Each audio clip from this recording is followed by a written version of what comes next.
Hi friends, welcome back to my channel. ఈరోజు నాకు అనిపిస్తుందండి, ఏంటంటే ఆడపిల్లలు అనగానే మొట్టమొదటి నుంచి ఎవరో ఒకరి మీద ఆధారపడే జీవితం అనేలా చేసేస్తారండి. చిన్నప్పుడే తల్లిదండ్రులే అలా తయారు చేస్తారు మనల్ని. ఫస్ట్ అంటే మనం పుట్టిన దగ్గర నుంచి తండ్రి అదుపాజ్ఞల్లో, అన్నగారి అదుపాజ్ఞల్లో, లేదు తల్లి అదుపాజ్ఞల్లో పెరుగుతాం కదా! సాధారణంగా అందరం అంతేనండి. ఎందుకంటే ఆడపిల్ల అనగానే అమ్మో! ఇక్కడ తలెత్తకూడదు, మగపిల్లలతో మాట్లాడకూడదు. ఇలాంటి కండిషన్స్ మధ్య అంటే మా తరం వాళ్ళమండి. మేము అలా పెరిగాం. అలాగే అండి ఓ పాట కూడా ఉంది 'మీనా' సినిమాలో 'మల్లె తీగ వంటిది మగువ జీవితం' అనే సాంగ్ ఉంది. అందులో చిన్నప్పటి నుంచి చనిపోయే వరకు ఎవరో ఒకళ్ళ మీద ఆధారపడతారు ఆడవాళ్ళు అనేలాగా ఆ పాట ఉంటుందండి. పాట అయితే చాలా బావుంటుంది. నాకు కూడా చాలా ఇష్టం.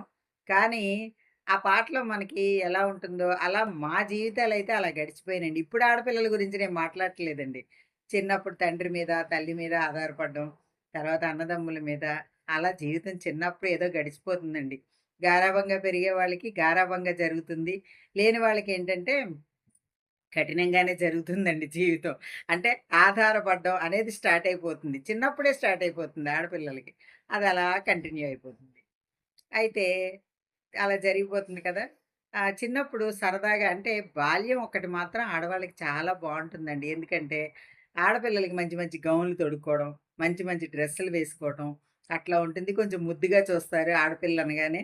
ఇంటికి లక్ష్మీదేవి అని కూడా చూస్తారు కదా! అలా బావుంటుంది. తర్వాత మెచ్యూర్ అయిన తర్వాత కొన్ని కొన్ని కండిషన్స్ ఎక్కువైపోతాయి మన మీద. ఏమని? అదిగో గట్టిగా నవ్వకూడదు, ఎక్కువ మాట్లాడకూడదు. రోడ్డు మీదకెళ్తే అసలు తలకాయ వంచుకొని నడవాలి. ఇలాంటి కండిషన్స్‌లోనే నేను పెరిగానండి. అందుకే చెప్తున్నాను. అలా ఉండేదనమాట మా తరం. పెద్ద మనిషి అయిన దగ్గర నుంచి అలా మారిపోతుందండి. అలా మారిన తర్వాత ఆ కండిషన్స్‌లోనే పెరుగుతాం గదా! కొన్నాళ్ళ పాటు అలా లైఫ్ అయిపోతుంది. ఈలోపు పెళ్లి కుదురుతుందండి. పెళ్లి కుదిరిన తర్వాత ముందే చెప్తారు తల్లిదండ్రులు ఏమని అంటే, "ఇదిగో అమ్మాయి, నువ్వు పెళ్ళైన తర్వాత మీ అత్తగారింట్లో ఏం జరిగినా ఇక్కడ చెప్పకూడదు. కష్టమో, నిష్ఠూరమో అక్కడే పడాలి." వాళ్ళతోనే చక్కగా ఉండాలి. మీ ఆయన చెప్పినట్టు వినాలి. మీ అత్తగారు చెప్పినట్టు వినాలి. వాళ్ళకి నొప్పి కలగకుండా చూసుకోవాలి. నువ్వక్కడ మోసుకొచ్చి ఇక్కడ పెట్టుకుని చేయకూడదు. తర్వాత వాళ్ళు పంపించినప్పుడే ఇంటికి రావాలి. అంతేగాని అస్తమానం అలిగి పుట్టింటికి రాకూడదు. ఇలాంటివి ఎన్నో కండిషన్స్ అండి. గట్టిగా నోరెత్తి సమాధానం చెప్పకూడదు. అత్తగారికి చెప్పకూడదు, భర్తకి చెప్పకూడదు. అని ఇట్లాంటి కండిషన్స్ మధ్య పెళ్లి చేసి తల్లిదండ్రులు పంపించేస్తారండి. ఇక పెళ్ళైన దగ్గర నుంచి మనం ఆ కండిషన్స్ అన్నీ వినుంటాం గదా! ఇక్కడికి రాగానే అమ్మో! అత్తగారంటే చాలా గౌరవంగా చూడాలి. ఆవిడనేమి అనకూడదు మనం. ఎదురు సమాధానం చెప్పకూడదు అని అలా ఆలోచిస్తాం. తర్వాత భర్త అంటే ఓ దేవుడిలాగా పూర్వకాలం పద్ధతి అదేనండి. అది చెప్తున్నాను నేను. అలా అనమాట. ఒక దేవుడిలాగా వాళ్ళేం చేసినా సరే. వాళ్ళు మనకేమీ చెప్పకపోయినా, అంటే బయటికెళ్ళేటప్పుడు చెప్పకపోయినా, తిరిగొచ్చేటప్పుడు ఎప్పుడొస్తారో తెలియకపోయినా ఎదురు చూడడమే గానీ, ఒక్క మాట కూడా అడగడానికి ఉండదండి.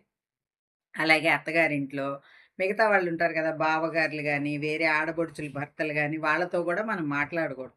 ఎందుకు అంటే అది పద్ధతులనమాట. మగవాళ్ళతో మాట్లాడకూడదు భర్తతో తప్ప. భర్తతో కూడా ఎప్పుడు మాట్లాడాలి? భోజనం చేసేటప్పుడు, వడ్డించేటప్పుడు పెడతాం గదా! అప్పుడు కూడా ఎక్కువ మాట్లాడకూడదు.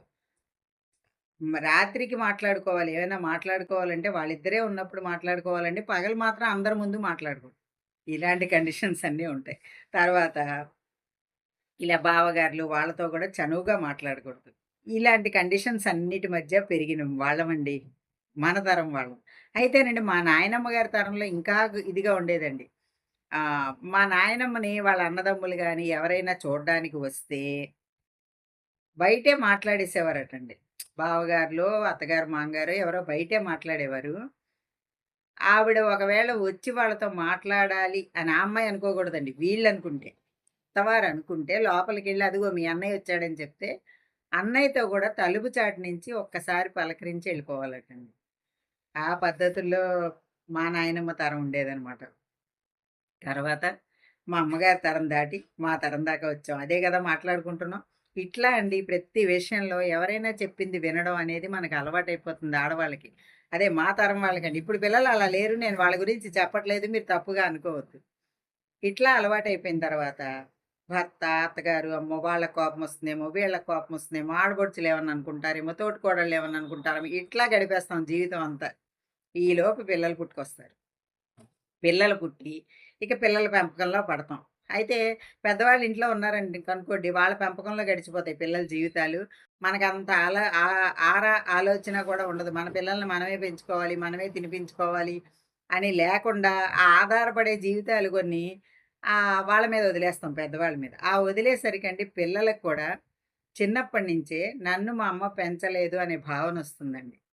ఆ భావనొచ్చిన పిల్లలు పెద్దయిన తర్వాత వాళ్ళ ప్రవర్తన గూడా మారిపోతుంది. వాళ్ళు చెప్పినట్టు గూడా మనం వినాల్సొస్తుంది. చూడండి చిన్నప్పటి నుంచి ఎలా ఉందో తల్లి, తండ్రి, తర్వాత అన్నదమ్ములు, అక్కచెల్లెళ్ళు. అక్కచెల్లెళ్ళతో కండిషన్స్ ఏమి ఉండవులెండి. సరదాగా గడిపేస్తాం. తర్వాత పెళ్ళవ్వడం, పెళ్ళైన తర్వాత భర్త, అత్తమామలు, తర్వాత ఆడపడుచులు ఇట్లా. వాళ్ళ వాళ్ళ మీద ఆధారం. తర్వాతండి పిల్లలు పుట్టిన తర్వాత కూడా పిల్లలు ఎదిగిన తర్వాత వాళ్ళ మీద ఆధారపడే జీవితాలయిపోతున్నాయండి.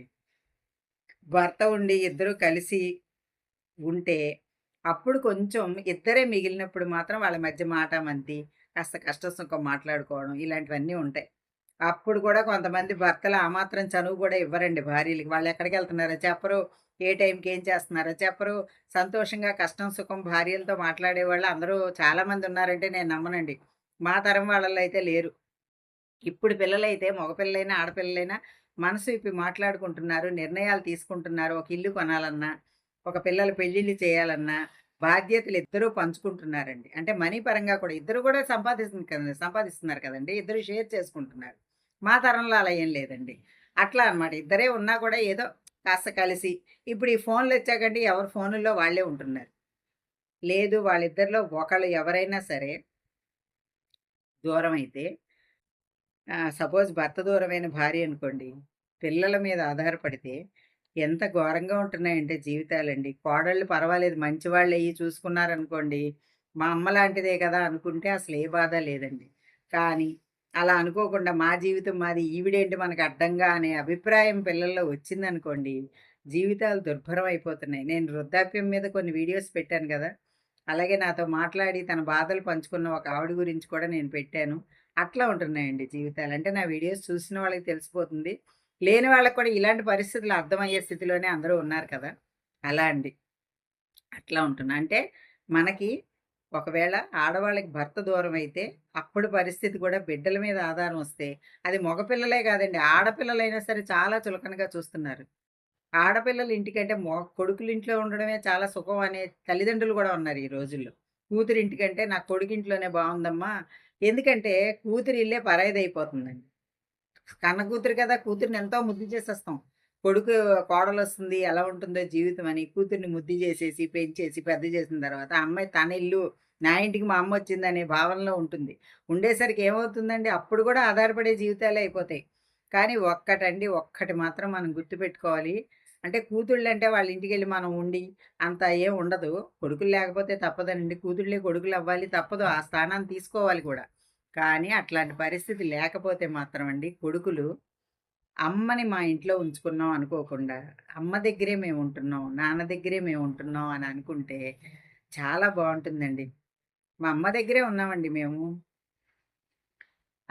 నేను కూడా అనేదాన్ని మా అత్తగారింట్లో ఉన్నాం అనేదాన్ని కానండి. మా ఇంట్లో మా అత్తగా అసలు నాకు ఆ ఫీలింగ్ లేదు. అసలు మాకు ఆ అవసరం కూడా లేదులెండి. మా అత్తగారింట్లో ఉన్నామనే నాకు ఇప్పటికి అదే అలవాటండి.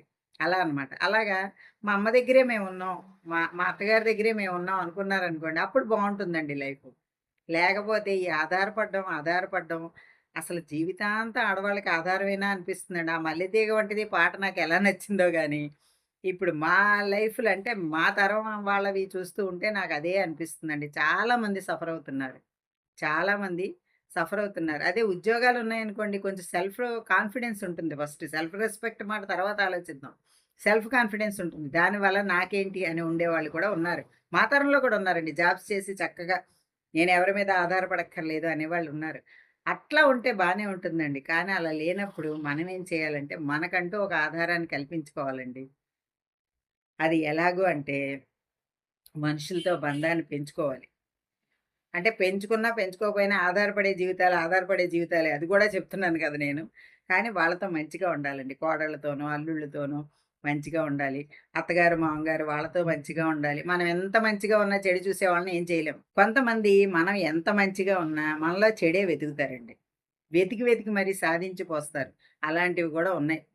మన తరం జీవితాల్లో అవి కూడా మనం చూసాం. అందుకనే అండి చిన్నప్పటి నుంచే ఆడపిల్లలు ఆధారపడతారు, అక్కడి పిల్లలు అని అనడం వల్ల మనం ఈ విధంగా బ్రతకాల్సొస్తుంది. కానీ అలా బ్రతకూడదండి. మనం గూడా చిన్నప్పటి నుంచే మనం అంటూ ఒక మనకంటూ ఒకటి మనలో మనం తొంగి చూసుకొని మనకంటూ మనం ఒక లైఫ్ ఏర్పాటు చేసుకోవాలండి. ఆధారపడతాం. పడే జీవితాలు పడ్డమే తప్పదు నేను ఒప్పుకుంటాను. వాళ్ళ చేతుల్లో మనం ఉన్నా మనకంటూ మనం ఒకటి ఏదో ఒక మన కొత్త లోకాన్ని మనం క్రియేట్ చేసుకోవాలండి. మనం హ్యాపీగా గడిపే క్షణాలను మనం వెతుక్కోవాలి. అందులో ఆనందాన్ని మనం చూసుకోవాలి. ఆధారపడొచ్చు తప్పులేదండి. ఆడవాళ్ళన్నాక పూర్వం ఉద్యోగాలు, సద్యోగాలు లేనప్పుడు మరి ఆధారపడక ఏం చేస్తామండి? దాని గురించి కూడా నేను మాట్లాడను కానీ, ఎంత ఆధారపడ్డా మనకంటూ, మనకి కొంత టైం మనం వెచ్చించుకోవాలండి. మనం ఆరోగ్యంగా ఉండడం కోసం మనం చూసుకోవాలి. మన అందాన్ని మనం కాపాడుకోవాలి. మనకి డ్రెస్సింగ్ సెన్స్ మనకుండాలి. ఇవన్నీ ఉంటే కొంత సంతృప్తి ఉంటుందండి. ఎంత ఆధారపడ్డా మనకి, మనకో సంతృప్తి ఉంటుంది. మీరేమంటారు? నాకైతే అలా అనిపిస్తుందండి. ఆధారపడ్డ జీవితాలు అలాగే ఉండిపోవాలా అని చెప్పని అంటే మా తరం వాళ్ళ గురించే నేను చెప్పాను ఇప్పటిదాకా. మీకేమనిపించిందో తెలియచేయండి. వీడియో ఇప్పటికే చాలా లెంగ్త్ అయింది. మీకు విసుగనిపిస్తే చూడొద్దండి. నేను ప్రతి వీడియోలో చెప్తున్నాను. ఇవన్నీ కొన్ని కొన్ని అనుభవాలండి. మా తరం వాళ్ళకి జరిగిన అనుభవాలే నేను చెప్పాను. ఇందులో మీకేదైనా తప్పనిపిస్తే తప్పకుండా తెలియచేయండి.